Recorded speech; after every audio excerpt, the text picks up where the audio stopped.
Welcome to Black and White Builds 423, everyone. And for anyone that's not been following the channel, we're going to jump right into it. This is my 2004 6.0 Power Stroke and my 1972 F250.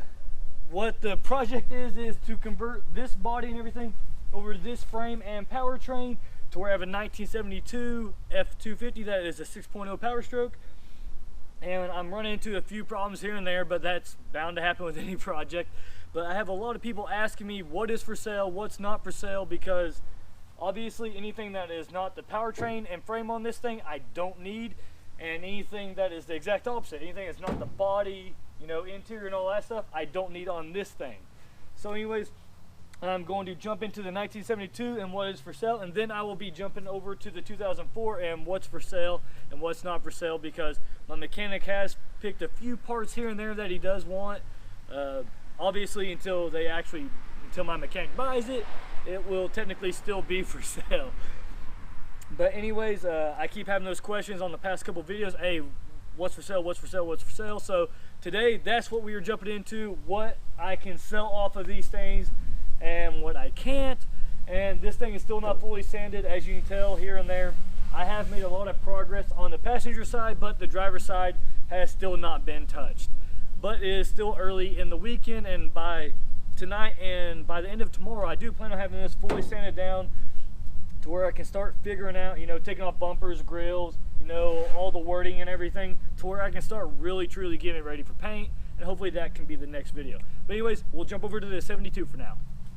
Just something really quick also before I jump into those. I know you guys want to see it, but massive huge news for this thing coming up very soon. I know everyone has been waiting on that, and it is coming very soon. Within the next week, we'll have all the information on that build.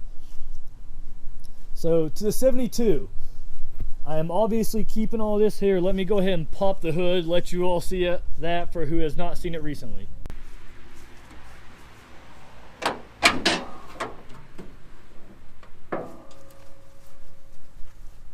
So real quick, just to let you all know what all is going on with this thing, I'm about to start it up for you, let you see that it does run, which in all the other videos you can see it runs. I was driving it down the road the other day. But anyways, I do believe the brake booster went bad. I am going to go ahead and replace the brake booster and all that, due to I do want to be daily driving this for a little bit while the 2004 gets stripped and the frame and everything gets repainted. I do want to drive this to work. I think it is a freaking awesome truck. It is a big block 390 4-speed on the floor with a brand new clutch and everything. But just want to say this will go ahead and get replaced so that I can shoot some videos of maybe doing some really cool things with this truck before it goes underneath the knife. But anyways, we will go ahead and jump to starting it. Oh, and it does have a horrible exhaust leak where I cut the exhaust to be able to fit the brand new starter in a whole lot easier. And before I jump over to the 04, I will go ahead and tell you what all has been replaced on this to make sure everything's running properly. The carb does need a little tuning, and possibly the points underneath the distributor cap. I have my mechanic time it by sound, so I don't know if it's 100% on point, but it is still running. As soon as it's up and running for a few minutes, it runs absolutely perfect. It's just a matter of getting used to the granny gears in these old things.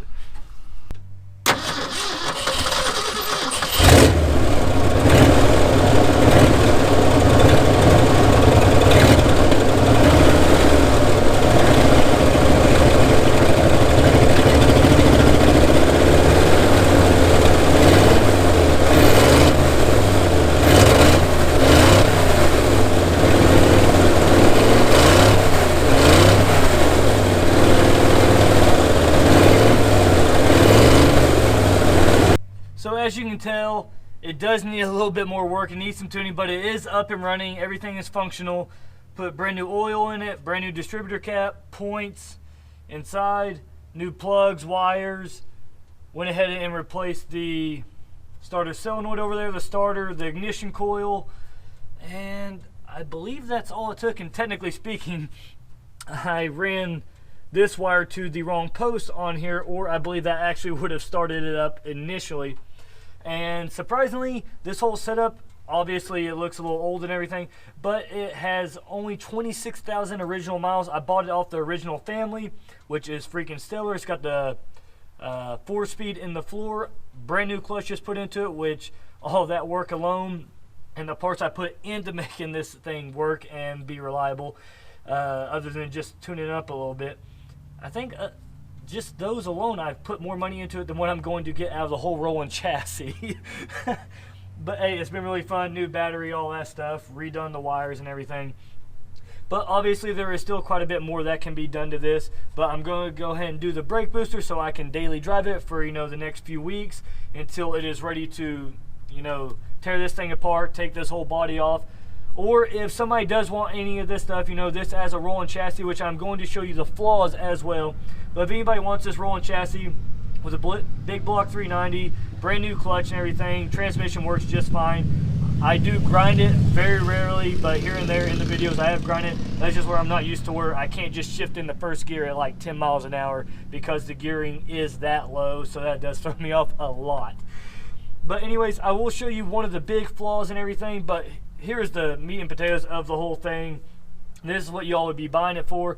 But anyways, there is a huge flaw. I will go ahead and jump to that for now, and it is very repairable. It's just a matter of whether you want to or not. So let's jump to it.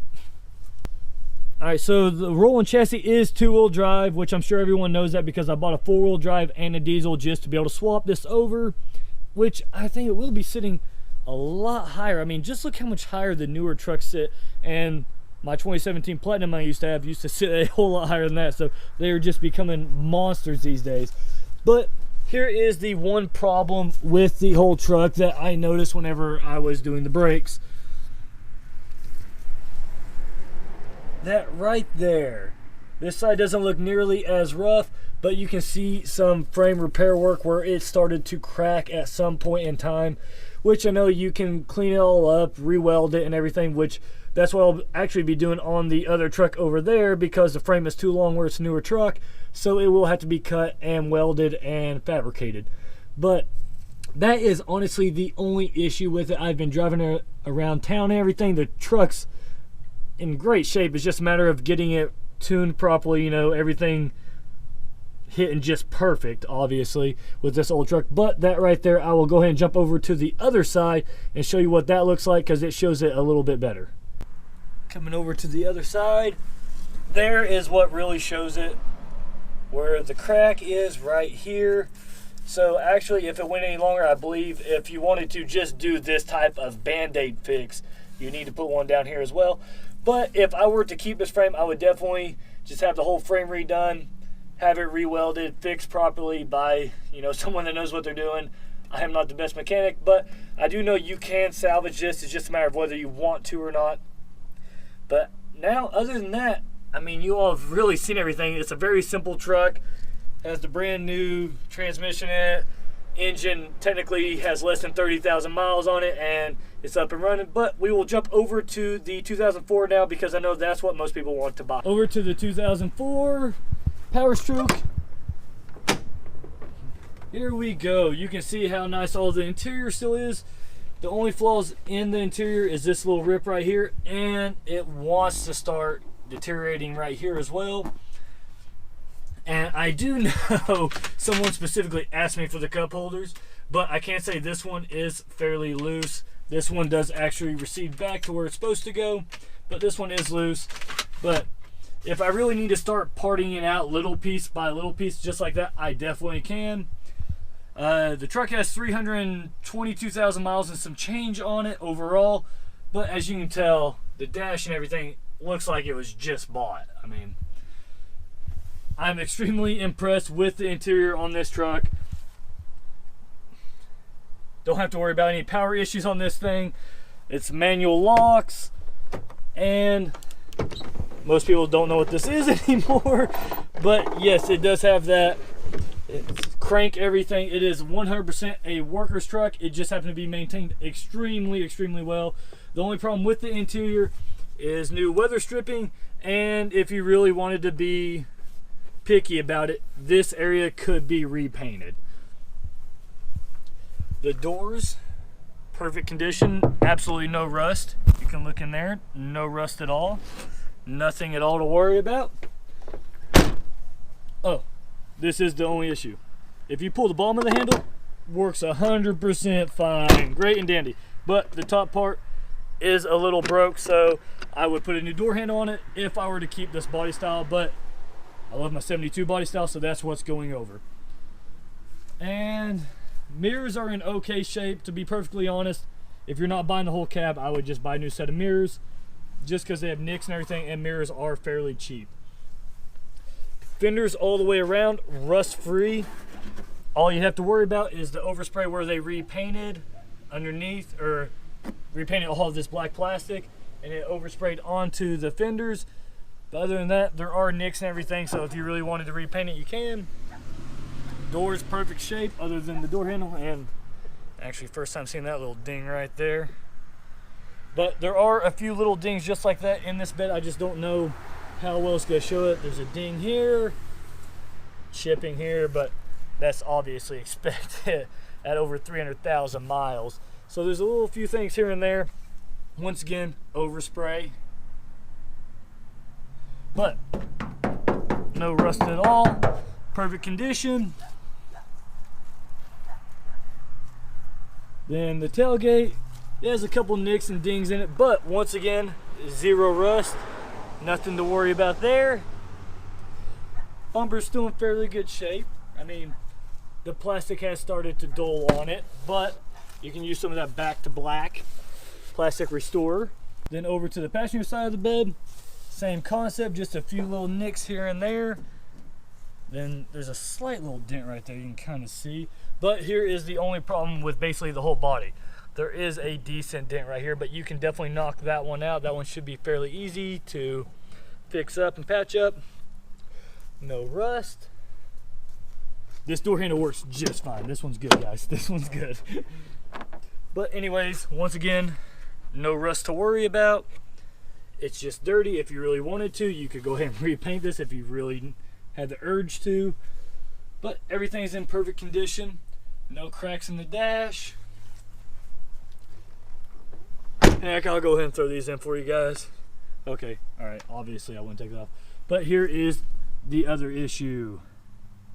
Right here, this dent, I have no idea about this, not a body guy. You all can tell by my sanding job. This dent and the dent back there is the only things you really need to worry about. Other than that, it's perfectly fine. I don't know if you can fix that. I'm sure I'll have some comments saying, hey, that's unfixable, or that's an easy fix. So, and once again, no rust to worry about. Bumper's in fairly decent shape, nothing crazy, not great. You can see where he's obviously hit something at some point in time. And I just noticed this today. That really bugs me. It's oh God, that really bothers me. But other than the rock chips, the hood is in good shape as well. So I mean, if you really wanted to nitpick, you've got windows all the way around and everything. But that is basically the 04, because everything else I would show you is stuff I've got to keep. Engine, transmission, four-wheel drive system. Oh, something kind of crazy. Actually, I will be selling this axle because I have another axle. It's got a little bit of a plate in one wheel, so you have to replace one hub in it. But other than that, the axle's in great shape. It just has a little plate in one wheel, and the guy happened to have a spare axle laying around, so he went ahead and gave it to me with the purchase of the truck. But that is really a pretty generic, you know, everything you need to know about these trucks. Everything that's not green on this truck, up for grabs. Everything that's not green, well, heck, you can even have my tripod if you really want it. But anyways, the exact opposite with this truck. Anything that is not the powertrain and frame is up for grabs on this truck. Actually, I'm sorry, my apologies. My mechanic so far says his dad wants the bed of the truck, which I know that is the big thing that everybody wants. I've been asked 15 different times by different people about the bed of the truck.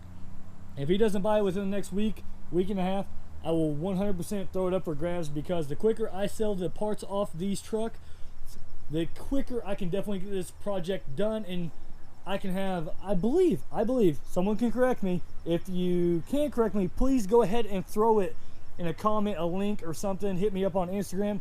Give me the link to it. I don't think there is this body style, which I know 76 body style is fairly close, but the interior is absolutely different because it has the 3 pillar gauges there, because I used to have one. But I don't think anyone has a 6.0 72 body style F250. I know there's a couple people out there tampering with the 7.3, but that's a little bit older, and I want to go a little bit more modern with a little bit more power. 7.3 is very extremely reliable, but it just doesn't have the power I'm looking for. Obviously, if you follow the channel, I'm huge into power, and the 7.3 very reliable, just under power for what I'm going for. But anyways, let's jump over to the Raptor real quick. Actually, real quick, right before we jump over to the Raptor and what could be possibly happening with that build, I just want to go ahead and end on these guys. If you all want any of these parts or anything, hit me up on Instagram, Black and White Builds 423. I'll put the information down in the description. But I hope you enjoyed the video. If you did, please give it a big thumbs up. Stopping by for the first time, please subscribe. Y'all have a great day.